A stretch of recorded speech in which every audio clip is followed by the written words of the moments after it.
Ezekiel 1 through 4.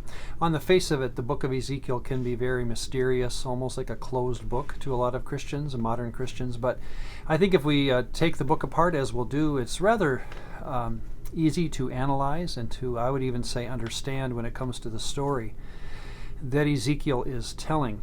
The book itself is divided pretty much into three ideas, and they're very chronological. The idea that God, this is like Jeremiah, God has punished Jerusalem, destroyed the city and the temple.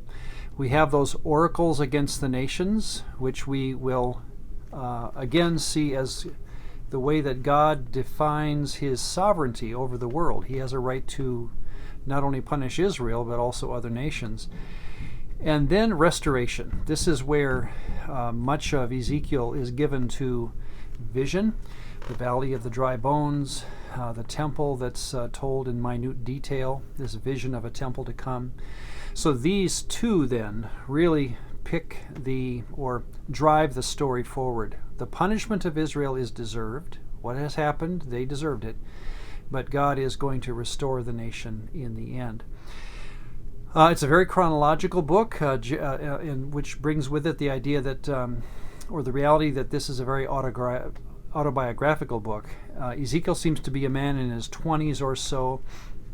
He's a priest, even the son of a priest. He's taken into captivity. He leaves the land of Israel in 597 BC, one of the deportations, and he is carted off to Babylon. Of course, there he loses his status as a priest, because that was all bound up in the sacred elements of the temple, but that's gone. And in about 4 years after he gets there, so about 593 down to the about 573, so about a 20-year ministry he will have in Babylon here.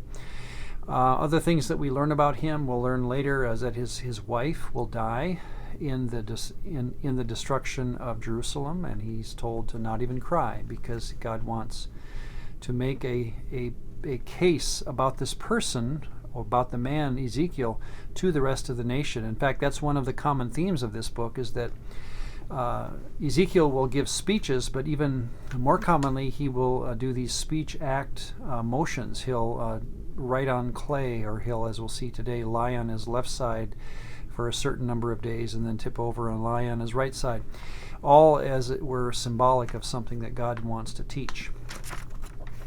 This is a book that's very fastidious in detail. In fact, I think this is what causes a lot of the mystery, because we try to unpack the detail. Yet I'd recommend, even as we see today, in fact, let's get to it. In chapter 1, he will see a vision of God. Here it is, Ezekiel 1, verses 4 and 5. Then I looked, and behold, a whirlwind was coming out of the north, a great cloud with raging fire engulfing itself. So the vision starts with what seems to be a natural occurrence, but then it takes on supernatural meaning.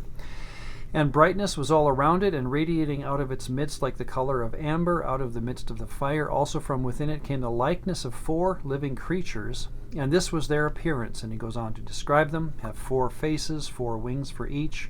Verse 16, the appearance of the wheels in their workings was like the color of beryl, and all had the same likeness. The appearance of their workings was as it were a wheel in the middle of a wheel. I'm not going to try to draw it, of course, but the picture of God being carted, as it were, on a cart, supported by his creatures that he has made. That's as much as I'm going to recommend we get from that. And here's what I recommend it means. Instead of trying to figure out all the specific meanings of a vision, recall it's a vision. It is not reality in the sense of an actual thing. It's a vision. So it represents something. And what I'd recommend that it's recommending, think of even how our picture works here. Yahweh has always been associated with Jerusalem, but that is destroyed. I believe what Ezekiel is given at the beginning of his ministry is a vision of that same God, not in Jerusalem, but in Babylon. In other words, what that pictures is that the God of Jerusalem is not stuck in one portion of the world. He has moved with the exiles and is now showing that same power, that same right over creation in Babylon that he has shown previously in Israel. Well, that's chapter 1, where this all-seeing, all-moving, all-knowing, knocked to the ground awe that's part of this vision shows itself to Ezekiel here in Babylon. Chapter 2, he said to me, Son of man, I am sending you to the children of Israel, to a rebellious nation that has rebelled against me. They and their fathers have transgressed against me to this very day. So it's the same ministry that we've heard from Jeremiah here.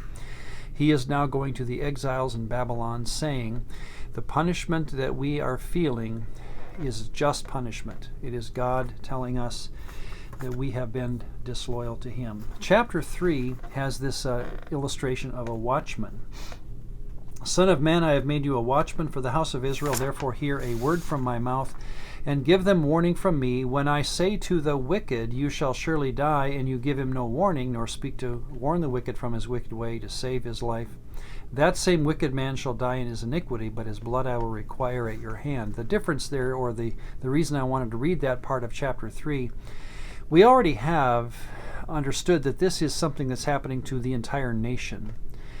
What this warning about being a watchman, I believe, is for the coming warnings that Ezekiel is to give to the individuals now. So the difference would be the corporate nature of the exile versus Ezekiel's call to speak to individuals within the exiles, still warning them about, and you guessed it, their individual relationship to Yahweh. Because think of it, they're going to be surrounded by images and sphinx-like creatures that are worshipped by Babylonians as gods, and all the idolatry that is going to be around these people. Ezekiel is warning them individually, stay with Yahweh, even though you are being tempted to worship like Babylonians. Well, chapter 4 has the beginning of, again, one of these signs that Ezekiel is told to do. Lie also on your left side and lay the iniquity of the house of Israel upon it. This is 4:4. According to the number of the days that you lie on it, you shall bear their iniquity. And he lies on his left side for 390 days, and then he tips over and he lays on his right side for 40 days. Now, he doesn't have to do this 24 hours a day, so my guess is he went into the community there of exiles. He laid on his side for a while, and people would come up to him and say, what are you doing? And he's saying, I am doing this as a sign of the punishment. This is the number of years that we will be punished. Notice this far exceeds the exile itself, but the number of years that we will be punished based on our sin. So those kinds of signs would have been a discussion point to the people around him, and you can read your commentaries on how to interpret those. It gets very intricate, and a lot of discussion and disagreement, frankly, on how to interpret some of his signs. But that'll be the beginning of, and as we continue, much of the experience of Ezekiel, a godly man talking to people in Babylon about their specific individual relationship to Yahweh.